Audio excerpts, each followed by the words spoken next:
अब स्टूडेंट्स हम पढ़ेंगे कूलम फोर्सेस को in the presence of any medium. जब दो चार्जेस के दरमियान कोई इंसुलेटर, कोई डाइइलेक्ट्रिक, कोई मीडियम आ जाए, तब वो एक दूसरे के ऊपर कितनी फोर्स लगाते हैं, उसको हमने अब स्टडी करना है। जरा यहाँ पर देखिएगा, फोर्स का फार्मूला हम ऑलरेडी डिराइव कर चुके हैं, और वो फोर्स का फार्मूला बेटा जो हमने डिराइव किया वो ये है, F इज इक्वल टू के Q1 Q2 over R square. अब ये जो K है, मैंने आपको बताया था कि ये दो चीजों पर डिपेंड कर रहा था। एक ये डिपेंड कर रहा था बेटा सिस्टम ऑफ यूनिट्स पर, और दूसरा ये डिपेंड कर रहा था मीडियम पर, कि मीडियम की नेचर क्या है। मीडियम पर कैसे डिपेंड कर रहा है? क्योंकि बेटा ये जो K कांस्टेंट है ये बेसिकली 1/4 पाई एप्सिलॉन के इक्वल है। अब आप ये कहेंगे कि एप्सिलॉन क्या बला है? एप्सिलॉन कहते हैं बेटा परमिटिविटी को। परमिटिविटी का लफ्ज जो है वो परमिट में से निकला है, परमिशन में से निकला है, कि दो चार्जेस के दरमियान जो मीडियम है वो कितनी परमिशन देता है एक चार्ज को कि वो दूसरे चार्ज तक अपनी फोर्स पहुंचाए, या दूसरे चार्ज को कि वो पहले चार्ज तक कितनी फोर्स पहुंचाए। इसकी इजाजत कौन देगा? दरमियान में मौजूद जो मीडियम है वो परमिशन देगा। अब जाहिरी बात है, जैसे जैसे आप मीडियम चेंज करते जाएंगे, जैसे जैसे आप मीडियम चेंज करते जाएंगे, वैसे वैसे इस K की वैल्यू भी चेंज हो जाएगी। तो इसीलिए मैंने आपको पहले बताया था कि जो K है कांस्टेंट, वो दो चीजों पर डिपेंड करता है, एक तो नेचर ऑफ मीडियम पर, और दूसरा सिस्टम ऑफ यूनिट जो आपने यूज किया उस पर। अब बेटा यहां पर हमने यूज किया है एप्सिलॉन नॉट।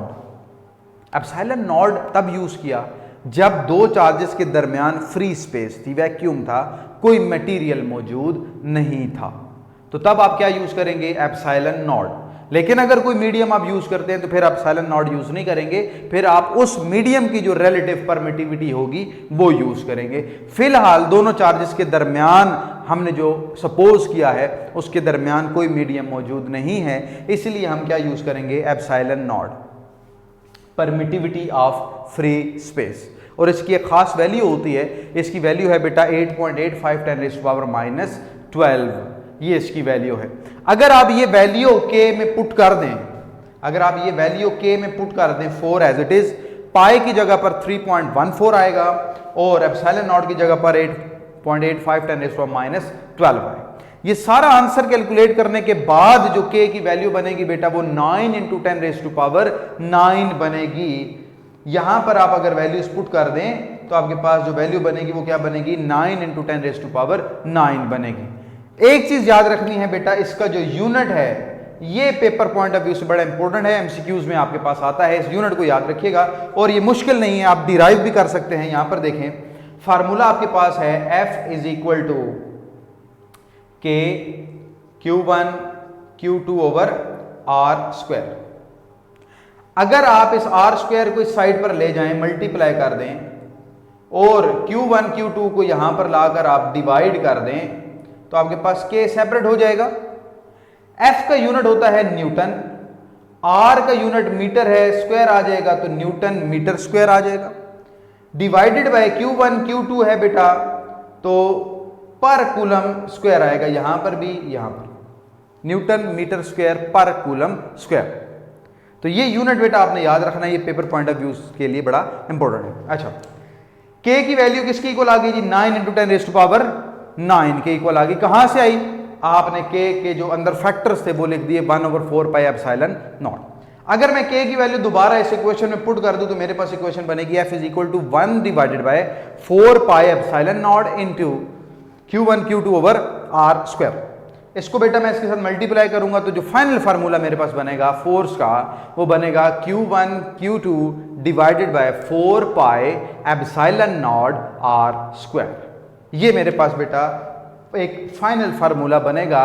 मटेरियल के हिसाब से अगर हमने फार्मूला लिखना हो, मीडियम के हिसाब से अगर फार्मूला लिखना हो, मीडियम की परमिटिविटी के हिसाब से अगर हमें फार्मूला लिखना हो, तो फिर हम इस फॉर्म में इसको लिखते हैं। तो बेटा परमिटिविटी को अभी मैंने आपको जैसे बताया है कि परमिटिविटी का जो लफ्ज है वो परमिट में से निकला है, परमिशन में से निकला है, कि जो दो चार्जेस के दरमियान मीडियम मौजूद है वो कितनी परमिशन देता है एक चार्ज को कि वो दूसरे चार्ज पर या दूसरा चार्ज पहले चार्ज पर कितनी फोर्स लगा सकता है। इसकी जो परमिशन मीडियम देता है उसको आप उस मीडियम की परमिटिविटी कहते हैं। और परमिटिविटी की वैल्यू हर मीडियम के लिए अलग होती है। जैसे जैसे आप मीडियम चेंज करते जाएंगे जो फोर्स चार्जेस एक दूसरे पर लगा रहे हैं वो भी चेंज होती रहेगी। परमिटिविटी की डेफिनेशन को जरा आप देख लें। It is the property which affect the magnitude of electric force between two point charges। दो पॉइंट चार्जेस के दरमियान जो फोर्स का मैग्नीट्यूड है उसको जो चीज अफेक्ट करती है उसको बेटा परमिटिविटी कहते हैं। या the ability of a medium to allow the electric force to pass through is determined by a factor that is called permittivity। कि दो चार्जेस के दरमियान जो मीडियम है वो कितनी इजाजत दे रहा है कि उसके अंदर से इलेक्ट्रिक फोर्स पास हो सके। उस इजाजत को जिस फैक्टर में आप मेजर करते हैं उस फैक्टर को परमिटिविटी कहा जाता है। और ये देखिए जी, अगर आपके पास दरमियान में कोई मीडियम नहीं होगा तो आप यूज करेंगे Q1 Q2 और 4 पाए epsilon not into r square. लेकिन अगर कोई मीडियम आपके पास आ गया तो फिर आप एप्सिलॉन नॉट नहीं यूज करेंगे, उस मीडियम की परमिटिविटी यूज करेंगे एप्सिलॉन। अब जरा हम देखते हैं रिलेटिव परमिटिविटी क्या होती है। रिलेटिव कंपेरेबल, कंपेयर करके जो निकाली जाती है। रिलेटिव परमिटिविटी क्या है? रिलेटिव परमिटिविटी जो है बेटा वो permittivity divided by permittivity of free space है। जो रिलेटिव परमिटिविटी है वो क्या है? वो दो चीजों का कंपैरिजन है। परमिटिविटी का किसके साथ? परमिटिविटी ऑफ फ्री स्पेस के साथ कंपैरिजन है। उससे जो आपको आंसर मिलता है वो रिलेटिव परमिटिविटी बन जाता है। अगर यहां से आप इस परमिटिविटी को सेपरेट कर लें, ये एप्सिलॉन नॉट डिवाइड हो रहा था, इस साइड पर आकर क्या हो जाएगा? मल्टीप्लाई। तो आपके पास परमिटिविटी किसकी इक्वल आ गई? Relative permittivity into permittivity of free space की इक्वल आ जाएगी। ये बेटा वैल्यू आप यहां पर पुट कर दें अपने फोर्स मीडियम में। मैं इसी एप्सिलॉन की जगह पर ये वैल्यू पुट कर देता हूं। एप्सिलॉन आर और एप्सिलॉन नॉट, दो एप्सिलॉन आ जाएगी। अगर मैं एप्सिलॉन नॉट को सेपरेट कर लूं, ये पूरा फैक्टर मैं देखूं तो ये वही फोर्स के इक्वल बनेगा जो आपने शुरू में कैलकुलेट की थी।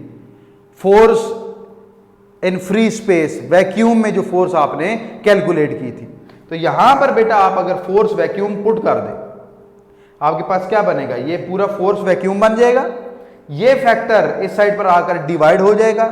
यहां पर आपके पास रिलेटिव परमिटिविटी रह जाएगा। तो रिलेटिव परमिटिविटी को आप ऐसे भी डिफाइन कर सकते हैं कि it is the ratio of electric force without any medium to the presence of medium. या आप ये भी कह सकते हैं it is the ratio of electric force in vacuum to the electric force in the presence of medium.